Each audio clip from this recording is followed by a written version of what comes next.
Antes de a gente iniciar aqui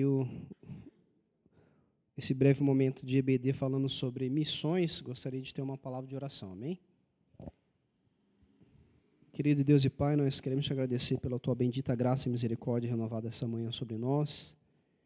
Queremos pedir que o Senhor ilumine o nosso coração, nossa mente, nosso entendimento, sobre tudo que for falado aqui, não só sobre missões, mas sobre a confissão, em geral sobre a tua palavra, que a cada dia ela possa nos fortalecer e moldar o seu caráter em nós, para que assim a gente possa viver a nossa vida servindo ao Senhor, em nome de Jesus. Amém.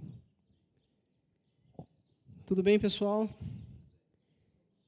Eu, para ser sincero, estou melhorando, tive uma semana aí, não sei se foi dengue ou se é uma gripe forte, e derrubou. E eu estava conversando com algumas pessoas e eu percebi que não foi só eu, né? O pastor não está bem, o Eric não está bem, o pessoal que trabalha comigo não está bem. E nessa hora a gente vê como a gente não é nada, um negocinho de nada derruba a gente, né? É dor para tudo quanto é lado, depois as mulheres querem reclamar da dor do parto, né? Eu acho que elas nunca pegaram a dengue. Mas brincadeiras à parte, hoje a gente vai tratar do capítulo 4 do livro Quando a Igreja se torna Global. Acho que o Eric vai projetar aqui, se ele tiver ali a capa para a gente relembrar. No capítulo 4, que tem o nome Pondo a Casa em Ordem, o autor ele vai tratar sobre como a igreja deve aprender sobre missões globais, né? Então, ele cita aqui que algumas igrejas têm amado, né, as nações e veem a extensão de seus compromissos com missões em vez de ver a profundidade, né? Existem muitas igrejas que apoiam muitos projetos, mas de fato não verificam a profundidade desses projetos missionários, né? Então ele cita aqui como exemplo, talvez a gente já tenha visto em algum lugar, alguma outra igreja, enfim, um mapa, né, cheio ali de alfinetes espetados, e cada alfinete ali vai representar um missionário naquele lugar, naquele país, naquele continente, né? Então, que do ponto de vista de extensão, parece uma coisa boa, né? Na verdade, significa um apoio escasso a um grupo de missionários que é mal conhecido pela congregação, né? E aí, se nós fôssemos inverter isso, a quantidade de sustento, de oferta que é enviada para 50, 100 desses alfinetes, né, que seriam os missionários ali, e ao invés disso fosse enviado então para 5 ou 10 missionários, né? Será que isso mudaria as coisas? Segundo o autor, sim. Eu falo segundo o autor porque aqui ele está falando de acordo com a congregação dele, de acordo com a realidade dele, mas muitas coisas, obviamente, são aplicáveis aqui, né, na nossa nação, no nosso continente, né? Então, ele fala que com alguns trabalhadores, com apenas alguns trabalhadores em alguns lugares, é possível providenciar apoio financeiro significativo, comunicação frequente, visitas pastorais, além de uma boa estadia e hospedagem em período de férias, né? Férias assim, a gente sabe que missionário, cristão, enfim, não tira férias, mas é no período que ele retorna para o país dele ou para a cidade dele para visitar a igreja, visitar a família, né? Então, além disso, né, permite que a congregação aprenda e conheça um pouco mais sobre os poucos lugares que os missionários, então, estão engajados, né? E ele frisa aqui, ele deixa muito claro que, obviamente, é bom ter muitos missionários em muitos lugares, mas em que, em algum momento, é preciso dizer não, né? Ainda para que, aparentemente, seja um projeto bom. Então, é preciso focar, né, e priorizar o que é mais importante para a igreja. Então, ele está dizendo aqui que existem bastante projetos missionários, muitos missionários, e muitas igrejas têm investido em tantos projetos e não conseguem acompanhar, de fato, nem conhecem aqueles que estão apoiando, porque são muitos projetos, né? Então, a ideia dele aqui é que isso fosse revertido ou diminuído. E durante um tempo ele recebeu a reputação, o apelido de corta missionário. Por que ele carregou essa reputação? Ele precisou enxugar a lista, né, de apoio de dezenas de trabalhadores missionários que a igreja tinha, mas sequer a igreja conhecia, né? E ele precisou fazer isso e investir em outras formas mais profundas. E isso, na teoria, parece fácil. Não, a gente vai cortar, é só fazer isso, aquilo, fazer uns ajustes, mas ele mesmo fala que isso era emocionalmente devastador para muitos, né? Imagina você chegar para um missionário, para uma missionária, e falar, ó, a gente vai ter que cortar o seu recurso e a gente vai focar em outros projetos mais específicos que a gente conhece mais de perto, né? E, obviamente, isso não era feito assim de uma vez por todas, né? De uma vez só. Os missionários eram comunicados, ó, num prazo de 3 anos os recursos vão cessar e a gente vai parar o apoio. Então, ia sendo gradativamente, né? Até mesmo para um missionário conseguir, de repente, um outro projeto, um outro sustento, né? Mas, de qualquer forma, se tratando de pessoas, se tratando de emoções e chamados, não era emocionalmente muito fácil de lidar, né? E para fazer isso, para fazer essa redução, esse enxugamento, vamos dizer assim, ele se baseou em 3 princípios bíblicos. Ele, no caso, falou ele com a igreja como um todo, né? Então, eles focaram nos trabalhos que visavam plantar ou fortalecer igrejas, nos trabalhos que estavam sendo bem feitos do ponto de vista teológico e metodológico, e, em terceiro, nos trabalhos e obreiros que eles poderiam ter relacionamentos significativos. Então, o primeiro ponto aqui, que ele dividiu que seria foco na igreja local, seria o trabalho mais estratégico, né, onde se poderia dar um suporte, geralmente buscando estabelecer igrejas saudáveis, né? E ele separa aqui também 2 tipos de situações, 2 tipos de trabalho. O primeiro é o evangelismo pioneiro e plantação de igreja entre grupos de pessoas não alcançadas pelo evangelho. E o segundo grupo é trabalhar para fortalecer igrejas locais em lugares onde igrejas já existem, mas são fracas, vulneráveis e com ensino escasso.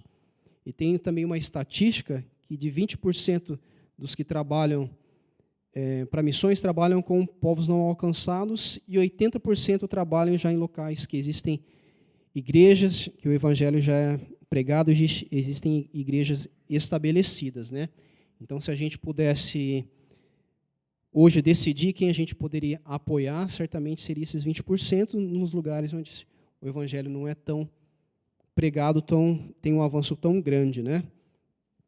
Ele cita aqui também que o propósito de missões é reunir igrejas que plantem outras igrejas. Éder, você pode projetar Tito 1:5, fazendo favor?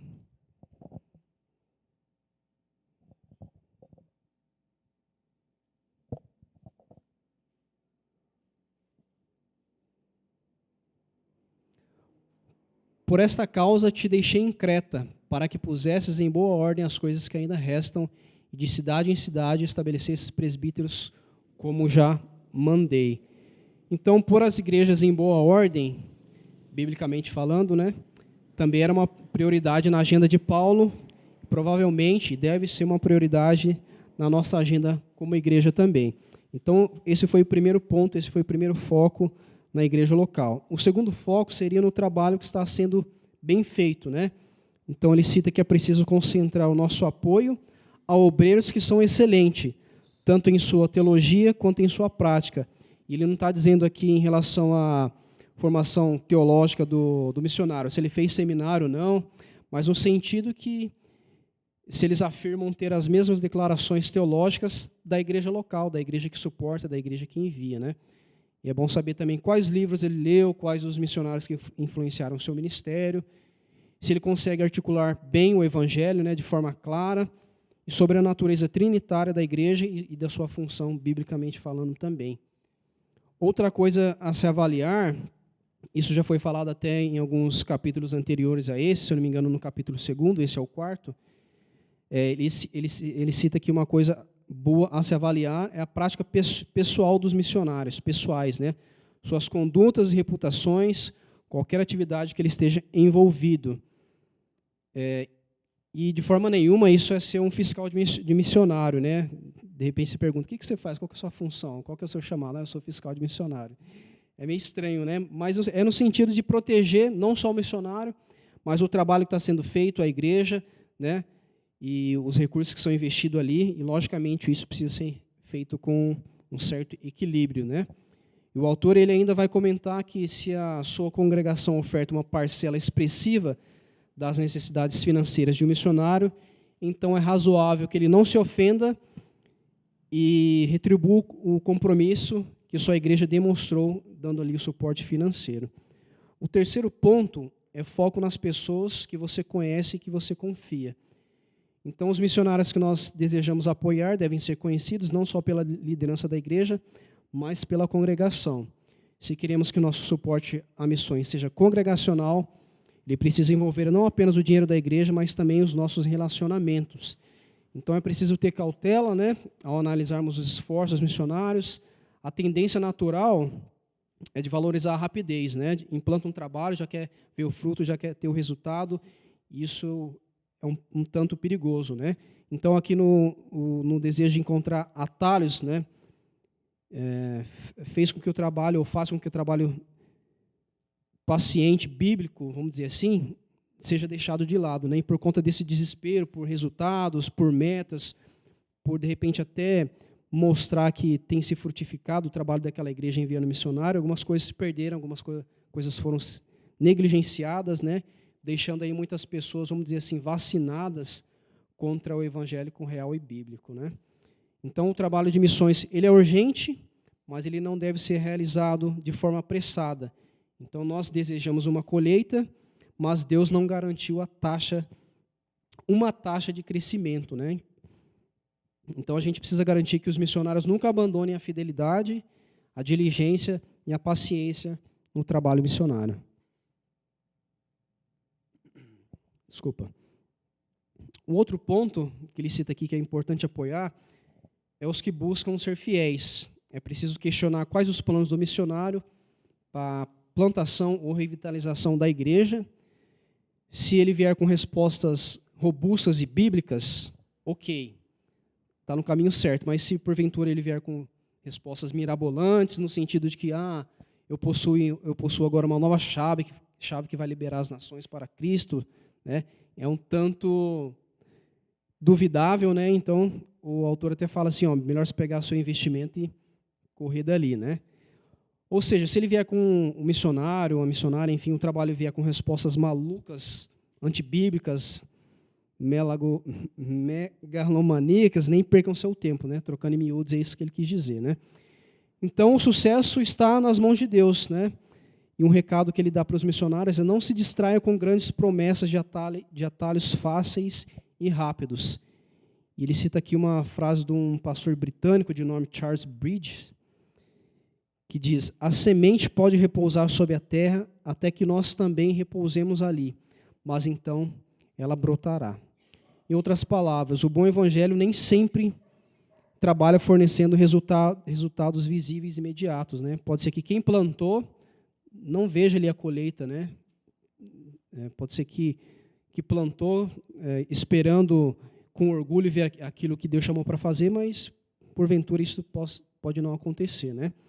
Então nós, como igreja, a gente precisa apoiar os missionários para lidar com essa dura realidade e tentação de infringir o ensino bíblico ou mudar a mensagem do evangelho para produzir a aparência de resultados.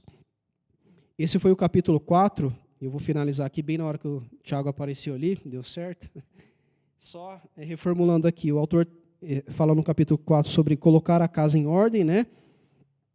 Sobre a importância de enxugar alguns projetos missionários que, de fato, quem investe, a igreja investe suporte, nem conhece, nem sabe o que está sendo feito, focando na igreja local, no trabalho que está sendo bem feito e nas pessoas em quem você conhece, em quem você confia. Amém? Esse foi o capítulo 4. Quando tiver oportunidade, a gente dá sequência aqui no capítulo 5.